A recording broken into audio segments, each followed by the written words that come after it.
और नहीं आ रही है आपको आवाज आ रही है? थोड़ा सा देखिए भाई, आवाज आ रही है? पीछे आ रही है, पीछे पीछे नहीं आ रही आवाज, अभी आ रही है? हाँ, थैंक यू थैंक यू। तो मैं आपके किरदार से शुरू करता हूँ फैसल भाई की, जो जैसे शुरू हुआ था किरदार आपका प्रहलाद चाचा काऊ प्रधान जी का, और किसी ने सोचा नहीं था कि आते आते वो सेंटर ऑफ अट्रैक्शन बन जाएगा आखिर में। जिस तरह से आपने भावुक कर दिया पूरे सीन को वो, और जिस तरह से लोग रो पड़े उस किरदार को देखकर, उसकी जो जीवंत और स्वाभाविक अभिनय था उसको देखकर जिस तरह से लोग रो पड़े, उसके बारे में कुछ बताइए, कैसे हुआ ये ट्रांसफॉर्मेशन एकदम से, जो एक बड़ा जीवंत टाइप का किरदार था वो आखिर में आते आते ऐसा परिवर्तित हो गया? जी, उसमें थोड़ा टफ था, पर ये था कि जो जैसा लिखा गया था और उसको फॉलो करना था, उसके लिए भाई लोगों ने बहुत हेल्प किया, क्योंकि ऐसा मैं इंसान हूँ नहीं रोना धोने वाला, तो मुझे ऐसा लग रहा था कि टफ है, काफ़ी दिन करना था, और उसके लिए एक तरीके का प्रिपरेशन होता है, चीज़ें होती हैं, थोड़ा सा देखना होता है। डर जो है ये था कि अच्छा नहीं लगा तो क्या होगा, जो आज तारीफ हो रही कल लोग देख के मुझे कह रहे इतना खराब किया तुमने से तो वो था, वो काफ़ी टाइम से उसके साथ रहा और उसको समझा, और कोशिश करूँगा आइंदा से कि ऐसा कुछ ना करूँ, मुझे बहुत टफ काम होता है ऐसा एक्टिंग करना। रघु भाई से भी एक दो बार पूछा कि ऐसा कुछ सोच रहे हैं, तो एक अच्छी एक्टिंग मतलब मुझे लगता है कि तभी करेक्ट हो सकती है जब आपके आसपास का माहौल वैसा होता है जो हमेशा साथ रहे। और पंचायत तो डे वन से ही, अगर जो मैं अच्छा कर रहा हूँ उसमें बहुत ज़्यादा हाथ जो है रघु भाई का होता है, क्योंकि पूछता रहता हूँ उनसे। बेशक बेशक बेशक बेशक बेशक बेशक बेशक। एक चीज़ और बताइए, फिर मैं रघुवीर साहब से बात करूँगा कि जो ये OTT है, जिस तरह से ये ग्रो किया है, जिसने मतलब एक तो समानांतर था ही सिनेमा के, लेकिन अब जिस तरह से दरवाजे खुले हैं, जिस तरह से ऑप्शंस ओपन हुए हैं अभिनेताओं के लिए भी, एक्टर्स के लिए भी, टेक्नीशियंस के लिए भी, तो आप इसको कैसे देखते हैं, कहाँ तक जाएगा ये? OTT हिट हुआ है क्योंकि ये लोग हैं उसकी वजह से। क्या बात? जो ये ऑडियंस है ना यहाँ बैठी हुई है, जिसने जो है बनाने वालों को पुश कर दिया कि थोड़ा सा अच्छा बनाओ, दिमाग हमारे पास भी है, क्या कहें, क्योंकि ये जो बेचारे घर में अपने देख रहे थे ना कई हजार साल का चलता हुआ डेली सोप, उससे तंग आ गए थे, तो इन ऑडियंस की वजह से जो है मेकर्स को पुश हुआ बनाने के लिए, और ये इसके आगे और अच्छा होता जाएगा, क्योंकि जो ऑडियंस ही जो है एक ऐसा टूल होता है जो मेकर को पुश करता है उससे भी आगे सोचने के लिए।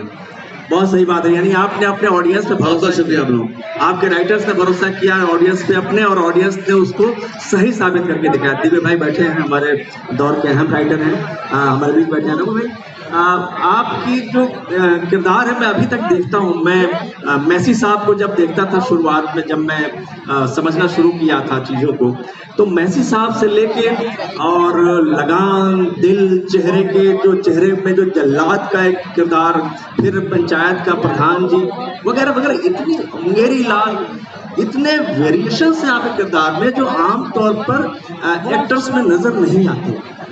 ये वेरिएशंस को उतनी ही संजीदगी, उतनी ही जीवंतता, उतनी ही स्वाभाविकता से निभा देना बहुत कठिन काम है, कैसे करोगे?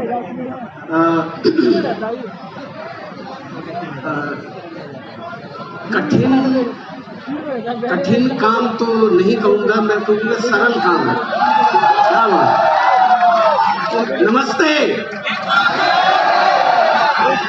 भैया, मैं अकेला हूँ और आप इतने सारे लोग बोल रहे हैं, तो बताइए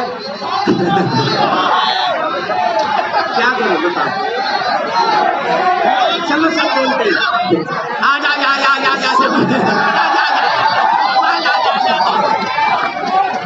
सुनिए, आप जरा 2 मिनट सुनिए, बनारस प्लीज, है ना, सुनिए। बड़ा अच्छा लगा आप लोगों से मिल के, आप लोगों से बात करके, कि आप सुनने से पहले ही बोल देते हैं, तो पहले सुन लीजिए, उसके बाद आप बोलिए, फिर आप बोलेंगे तो हम सुनेंगे, ठीक है? सुनिए, देखिए BHU की अपनी एक गरिमा भी है, मस्ती है तो उसकी गरिमा भी है, और पूरी दुनिया में BHU जाना जाता है, तो हम आपसे ये उम्मीद करते हैं, अपेक्षा करते हैं। हाँ, लौकी तो पुछाएंगे, देते हैं। कालीन लौकी। आप सभी से आग्रह है कि कृपया शांति से रहेंगे, तभी आपको बनारस का भी आनंद मिलेगा और सर के बातों का भी रस मिलेगा। तो प्लीज 10 मिनट की बात है, 15 मिनट की बात है, शांति से सुनिए, अच्छा लगेगा आप लोग को और एक बढ़िया मैसेज भी यहाँ से जाएगा। प्लीज।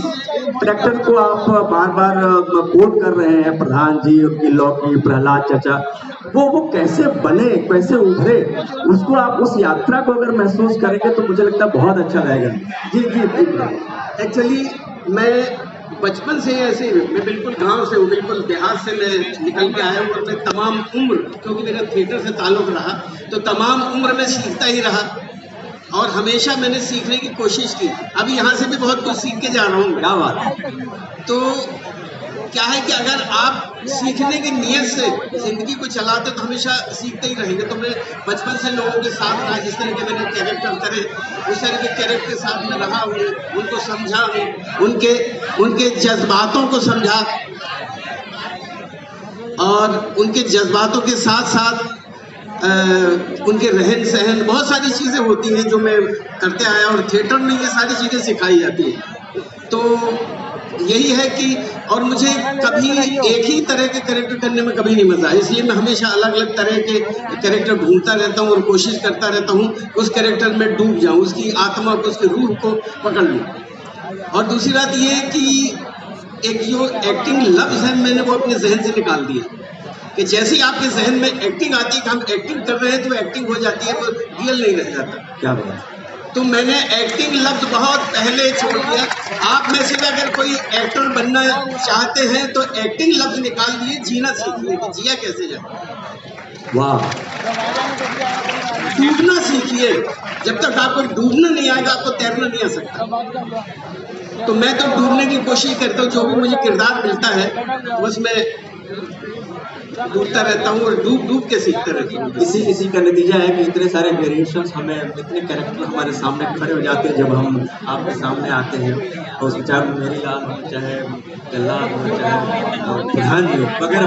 खैर आप इतने सीनियर हैं, आप इस चीज़ को नहीं मानेंगे कि आप अभिनय के उस मुकाम पर हैं जहाँ पहुँचना बड़ा कठिन है। आप इस चीज़ को नहीं मानेंगे, हम जानते हैं, क्योंकि आप ज़मीन से जुड़े हुए अभिनेता हैं और इतने सहज, इतने सरल, इतने स्वाभाविक कि ऐसा होना बहुत कठिन है, वाकई बहुत कठिन है। और मैं ये हमेशा मानता हूँ कि आसान होना, आसान लिखना, आसान करना बहुत कठिन होता है, लेकिन इसे साबित किया है रघुवीर जी कि उतना आसान भी होता है।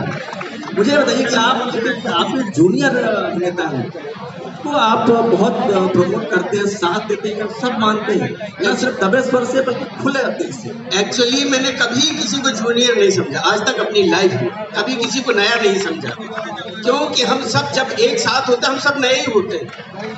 और अगर नए मैं पुराना बन जाऊं तो फिर वो बात नहीं बनती। अगर वो भी नया तो हम भी नए हैं और हर काम नए तरीके से शुरू होता है। तो मैंने कभी अपने सीनियरिटी मैंने कभी नहीं दिखाई, ना मैं कभी सीनियर रहा हूँ, ना मैं ऐसा कि मैंने बहुत सारी फिल्में, जब भी कोई नई फिल्म आती तो मैं शुरू से शुरू करता हूँ हमेशा, क्योंकि जब आप किसी भी कैरेक्टर करते अगर उसको जीरो से ना शुरू किया जाए तो समझ में नहीं आता, वो पकड़ में नहीं आता। जी। तो हमेशा कोई भी कैरेक्टर करता हूँ, चाहे उससे पहले कोई कर भी चुका हूँ, तो मैं कोशिश ये करता हूँ कि नए सिरे से उस कैरेक्टर में जाऊँ और उस कैरेक्टर को सीखूँ और सीखने के बाद उसमें डूब के फिर उस कैरेक्टर को परफॉर्म करूँ।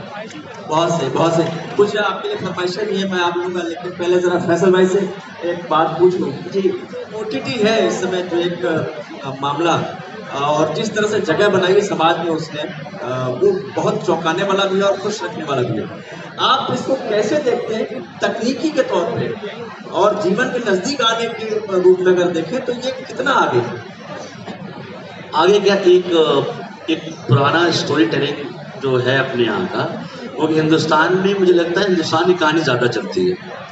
हिंदुस्तान के जो लोग हैं वो अपनी कहानी ज़्यादा देखना पसंद करते हैं बनिस्बत जो है तो ऐसी कहानी, क्योंकि वो अटैच्ड है, कनेक्टेड है। हमारे अंदर अभी ऐसा बहुत कुछ नहीं हुआ है जो बाहर की दुनिया में है। फैमिली वाइज भी हमारे अपब्रिंगिंग, हमारा रिलीजियस जो हमारा एक दूसरे के प्रति प्यार मोहब्बत है, तो वो हमेशा कनेक्ट करता है। और इस फॉर्मेट के आने से क्या हो गया कि अब लोग अपना मनचाही चीज़ देख सकते हैं किसी भी टाइम पे।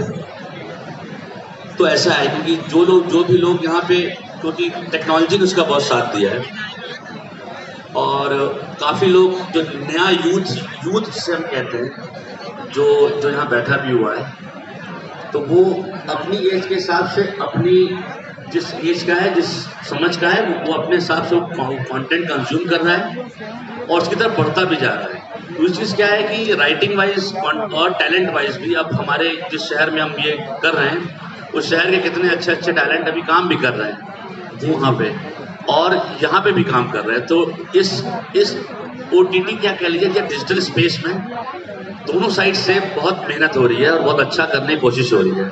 जितने भी अभी न्यू एज इंस्टाग्रामर भी मिलते हैं या फिर जो अपना यूट्यूब चैनल चला रहे हैं, जो यहीं से चला रहे हैं बनारस से ही, उनकी लिखाई देखिए, उनका सोचने का नज़रिया देखिए, तो ये अच्छा हो रहा है बहुत और इससे अच्छा होने वाला है।